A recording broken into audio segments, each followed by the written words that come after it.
92 Moose. Central Maine's number one hit music station, Katy Perry. That is Teenage Dream. It's Matt and Lizzie in the morning. We've got the Kid Leroy and Bieber coming up here in just a minute. Lizzie just sent something to me that I had not seen yet, which is pretty remarkable considering all I've been doing is sitting here scrolling through news for about 30 hours. And she sent something to me that I had not seen, and I'm glad she did. I'm gonna refrain from swearing on the radio because, well, it'll get me in trouble.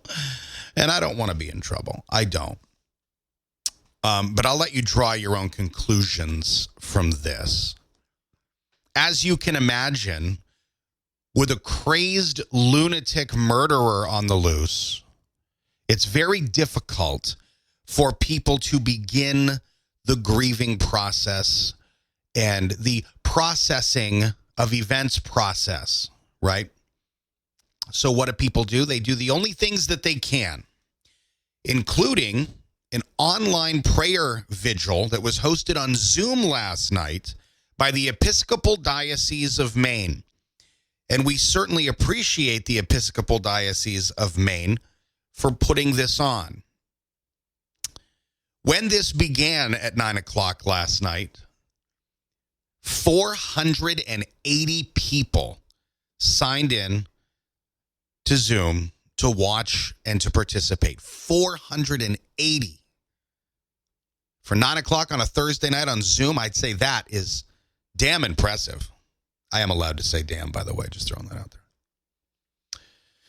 At about 12 minutes in to the prayer vigil that was being hosted on Zoom by the Episcopal Diocese of Maine, what they refer to as a Zoom bomber, this is like a COVID term that was coined. It's someone who joins a Zoom call and is a piece of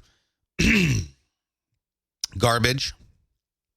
This Zoom bomber logged in to the prayer vigil, started disrupting the vigil, and then began displaying photos of naked men performing lewd acts on each other for all 480 people to see.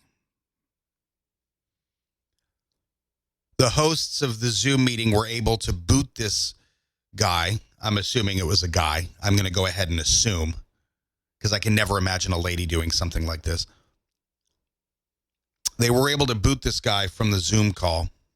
And then about 20 minutes later, they were able to resume the Zoom.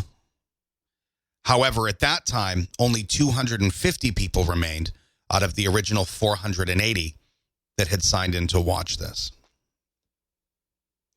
What an absolutely devastating thing to have happen. When our communities are reeling, and our communities are in crisis, and our communities are literally doing video calls so that they can begin mourning because it's not safe to go outside of our own homes right now. To have something like this happen when people are just trying to find a little bit of peace, a little bit of solace, a little bit of how do we process any of this information. For somebody to jump onto a Zoom call with the Episcopal Diocese of Maine, who are just trying to help people cope and process and grieve effectively, to jump on and to do something like this, it's unbelievable. Now, there's nothing in the article that talks about if they've been able to identify who this was. My guess is probably not. They probably had some username or some hidden screen name hiding behind their keyboard, doing something that they thought was fun, a sick, twisted joke, maybe to get a laugh, maybe just to cause hate and discontent. Well, congratulations, you did. You did. Absolutely disgusting, unequivocally disgusting, inappropriate, horrible. This is coming from the Lewiston Sun-Journal this morning.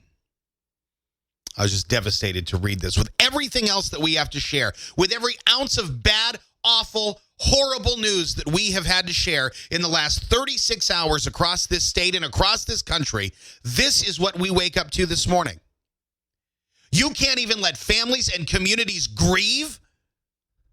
Get the hell out of here. Get the hell out of here. What a waste of space. What an absolute waste of space. I'm going to go back into music here because I'm going to end up saying something that I shouldn't say. So I'm going to bite my own tongue here, which, if you know me, is very difficult. But shame on whoever you are for what you did. I do the same thing I told you that I never.